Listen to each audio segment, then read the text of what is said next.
induk mahasiswa 2019-01-213 dan rekan-rekan saya.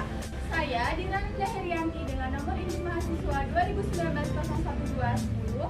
Dan saya Dwi Anggelina dengan nomor induk mahasiswa 2019-01-212. Dan saya Fitrianti dengan nomor induk mahasiswa 2019-01215. Pada kesempatan kali ini kami akan menjelaskan video tentang apa itu penyakit diabetes mellitus.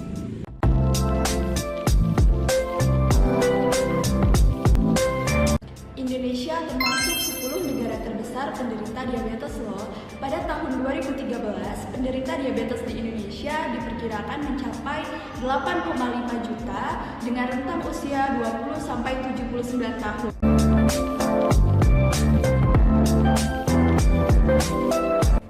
Jadi teman-teman, diabetes itu dibagi menjadi dua, yaitu diabetes tipe 1 dan diabetes tipe 2.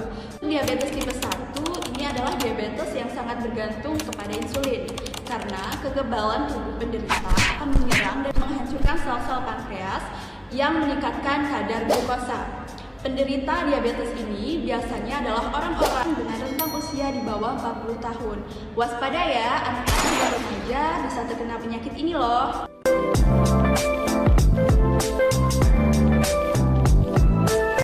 Adapun gejala dari diabetes tipe 1 dan tipe 2. Yang pertama, sering merasa haus. Kedua, sering buang air kecil pada malam hari. Dan yang ketiga, rasa lapar yang ekstrim. Yang keempat, turunnya berat badan tanpa sebab. Kemudian kelelahan, pandangan yang kabur, kemudian pengaruh dari hormon insulin dan diabetes.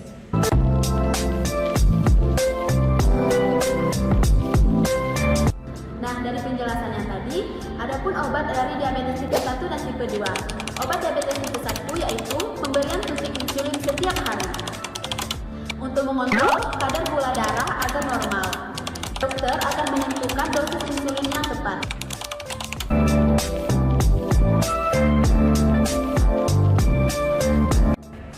Nah, dari penjelasan tadi, apa sih obat dari diabetes tipe 2 itu sendiri? Yang pertama, yaitu metformin.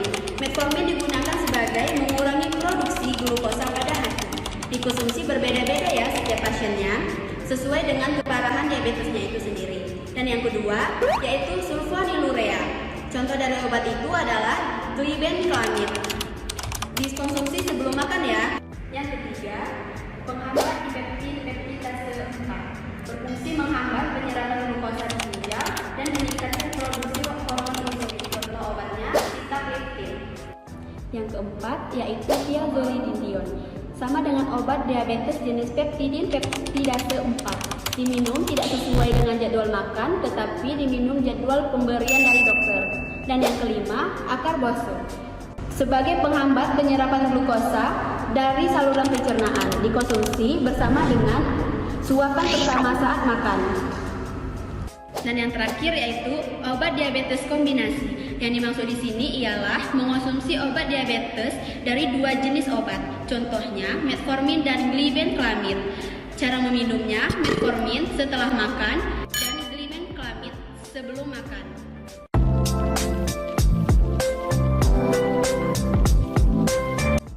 Selain ada terapi-terapi obat atau terapi non-farmakologi, kita juga harus melakukan terapi non-farmakologi.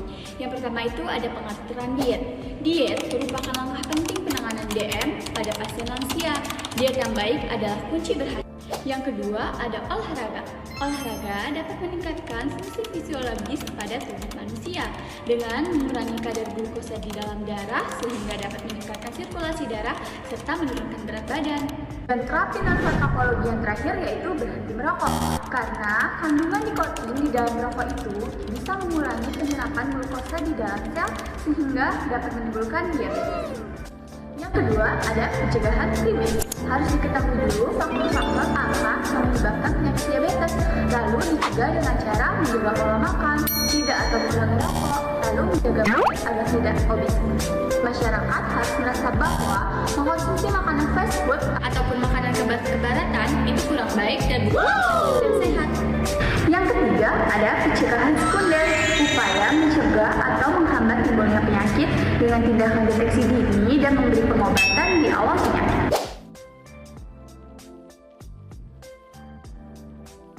Pada kesempatan kali ini, kelompok kami melakukan cek gula darah. Seberapa penting sih melakukan kontrol gula darah? Jadi teman-teman, kadar gula darah yang terkontrol sangatlah penting untuk mengurangi resiko terjadinya komplikasi loh. Selain itu, penggunaan rutin obat antidiabetes sesuai saran dokter dapat juga membantu menjaga kadar gula darah agar sesuai target. Dan jangan lupa ya untuk melakukan pemeriksaan rutin guna mengevaluasi efektivitas pengobatan dan menjauhkan diri dari komplikasi diabetes. Selain melakukan pemeriksaan gula darah, melakukan pemeriksaan tekanan darah juga sangat penting loh teman-teman, karena bila terjadi hipertensi, maka hal tersebut akan mempengaruhi kadar gula darah kita. Kerusakan kapiler tertentu dalam ginjal dapat merusak kemampuan tekanan darah yang mengatur ke dalam ginjal, dan hal inilah yang akan menyebabkan tekanan darah tinggi. Kemudian hipertensi sendiri yang mempengaruhi sekresi insulin di pankreas yang meningkatkan kadar gula darah kita menjadi tinggi. Sekian video edukasi diabetes dari kami, semoga dapat bermanfaat bagi teman-teman semua. Tetap semangat dan jangan lupa jaga kesehatan ya. Terima kasih. Wassalamualaikum warahmatullahi wabarakatuh.